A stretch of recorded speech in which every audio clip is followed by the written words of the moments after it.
چاروں فقہ برحق ہیں تو دوسرے فقہ پر عمل کیوں ناجائز ہے؟ معاذ صاحب کراچی سے۔ علماء کہتے ہیں کہ چاروں فقہ برحق ہیں لیکن محض خواہشات یا آسانی کی وجہ سے فقہ تبدیل کرنا جائز نہیں ہے۔ سوال یہ ہے کہ اگر چاروں درست ہیں اور اگر کوئی آسانی کے لیے ہی کسی دوسری فقہ پر عمل کرنا چاہے تو اسلام ہی پر تو عمل ہو رہا ہے نا، پھر اس کی اجازت کیوں نہیں ہے؟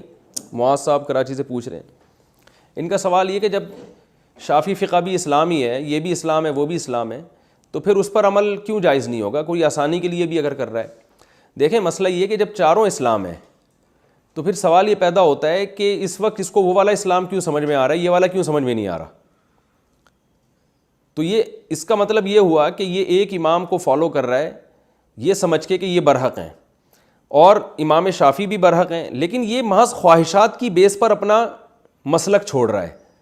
تو جو جس چیز کو چھوڑ رہا ہے وہ بھی تو اسلام ہی ہے نا۔ تو یہاں پر یہ نہیں دیکھا جاتا کہ چاروں اسلام ہیں یا چاروں اسلام نہیں ہے، بھئی چاروں برحق ہیں، اس لحاظ سے برحق ہیں کہ مجتہد نے جو مجتہد کی ذمہ داری تھی وہ پوری کر لی۔ اب ان چاروں میں سے اگر چاروں کا اختلاف ہوگا تو یقیناً ان میں حقیقی برحق ایک ہے، دوسرے سے اجتہادی خطا ہوئی ہے جس پر اللہ اس کو معاف کر دے گا۔ تو یہ نہیں ہوتا کہ چار متضاد قول یا دو متضاد قول ایک ہی ٹائم پہ بالکل درست ہیں، ایسا نہیں ہوتا، بلکہ دو قول اگر ہمیں فقہ میں ملیں گے تو ان میں صحیح ایک ہوگا، دوسرا سے غلطی ہوئی ہے، لیکن وہ غلطی چونکہ اجتہادی ہے تو اس اجتہاد کی بیس پر اللہ تعالیٰ ان کو معاف کر دے گا اور بلکہ اجر عطا فرمائے گا، جیسے کہ صحیح حدیث سے ثابت ہے۔ تو وہ اس اجتہادی غلطی کی بیس پر اس کو بھی اسلام کہا جاتا ہے۔ تو اب عوام کو پتہ نہیں ہوتا کہ ان میں سے ابو حنیفہ رحمۃ اللہ علیہ کا قول صحیح ہے یا امام شافعی کا، نہ عوام میں اتنی صلاحیت ہوتی ہے اور دلائل بھی دونوں طرف ہوتے ہیں۔ تو اب عوام یا تو دلائل کی بیس پہ فیصلہ کرے، جو کہ عوام کے لیے بہت مشکل ہے، کیونکہ جب دلائل کی بیس پر مجتہدین سے فیصلہ نہیں ہوا تو ان سے کہاں سے ہوگا؟ تو اب عوام کے پاس ایک ہی راستہ ہے کہ پھر وہ ایک فقہ کو فالو کرے۔ پھر اگر وہ قیامت کے دن ان سے سوال ہوگا کہ آپ نے اس مسئلے میں فلاں کو کیوں نہیں لیا، فلاں کو کیوں لیا، تو ان کے پاس جواب آسان ہے کہ اللہ میں نے اس فقہ کو یہ فقہ ہمارے ملک میں رائج تھا اور سب اسی پر عمل کر رہے تھے اور یہ بھی مجتہد تھے، علماء کی گواہی تھی، تو لہذا تیرا قرآن میں حکم ہے فاسألوا اہل الذکر ان کنتم لا تعلمون، اہل علم سے پوچھو تمہیں علم نہیں ہے۔ تو اہل علم کی یہی رائے تھی کہ بھئی امام حنیفہ بھی مجتہد ہیں، امام شافعی مجتہد ہیں، تو جس ملک میں جو فقہ رائج ہو اسی پر عمل کیا جائے، کیونکہ وہاں اس کے جاننے والے علماء بہت کثرت سے ہوتے ہیں، اس فقہ پر عمل آپ کے لیے پاسبل ہوتا ہے۔ دوسرے فقہ پر عمل کریں گے وہ عمل آپ کے لیے ممکن ہی نہیں ہوتا۔ تو پھر آپ کے لیے جواب دینا آسان ہوگا کہ اللہ میں نے اس فقہ کا التزام کیا تھا، تو اب اگر اس کا کوئی مسئلہ میری خواہشات کے خلاف تھا تو بھی میں نے اس کا التزام کیا، میری خواہشات کے مطابق تھا تو بھی میں نے اس کا التزام کیا۔ خواہشات کی بیس پر مذہب بھی چھوڑنا جائز نہیں ہے، یعنی مذہب سے میری مراد ہے مسلک، اور اس کی قرآن سے بھی ہمیں دلیل ملتی ہے۔ یہودیوں نے جب رجم کا، یعنی یہودیوں میں جو ہے نا ایک کیس ہوا تھا، شادی شدہ مرد اور عورت نے زنا کیا، تو تورات میں لکھا ہوا تھا کہ شادی شدہ مرد اور عورت کو رجم کر کے ہلاک کر دو۔ تو یہودی اس مسئلے میں نبی کے پاس آئے اور آپ سے کہا کہ آپ فیصلہ کریں،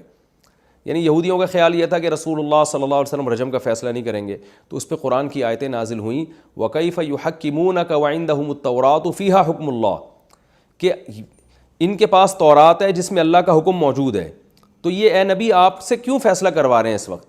یعنی اب تک تو انہوں نے آپ کو نبی بھی نہیں مانا اور اللہ کی کتاب قرآن کو قرآن بھی نہیں مانتے، لیکن آج رجم کے مسئلے میں یہ اسلام کی طرف کیوں آ رہے ہیں؟ تو اس کا مطلب یہ ہوا کہ ان کا مقصد حق کی تلاش نہیں ہے، بلکہ ان کا مقصد خواہشات کی پیروی ہے، کہ آج ان کو اسلام اچھا لگ رہا ہے اس لیے کہ اسلام ان کے خیال میں رجم کی سزا نہیں دے گا۔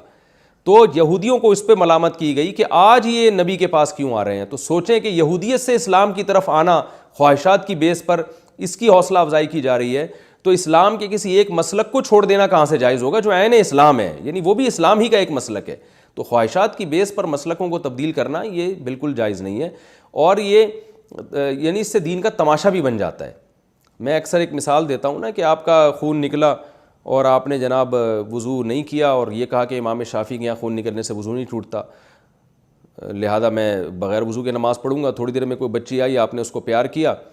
تو امام شافعی کے یہاں عورت کو ہاتھ لگانے سے وضو ٹوٹ جاتا ہے، تو آپ نے کہا اس مسئلے میں امام کو فالو کروں گا، تو دین جو ہے نا اس سے ایک چونچو کا مربع بن جاتا ہے۔ تو پریکٹیکلی یہ ممکن نہیں ہے، اس لیے علماء نے صدیوں تجربوں کے بعد سوچ سمجھ کے یہ فتویٰ دیا ہے کہ بھئی ایک مسلک کو فالو کر رہے ہیں تو اگر اس کی آسانیاں لے رہے ہیں تو مشکلات بھی پھر اسی کی لیں، کیونکہ اگر سب طرف سے آسانیاں جمع ہو جائیں گی نا تو آپ میں شر ہی شر جمع ہو جائے گا۔ تو اس لیے اس کی قطعاً اجازت نہیں ہے اور یہ مصلحت کے بالکل خلاف ہے.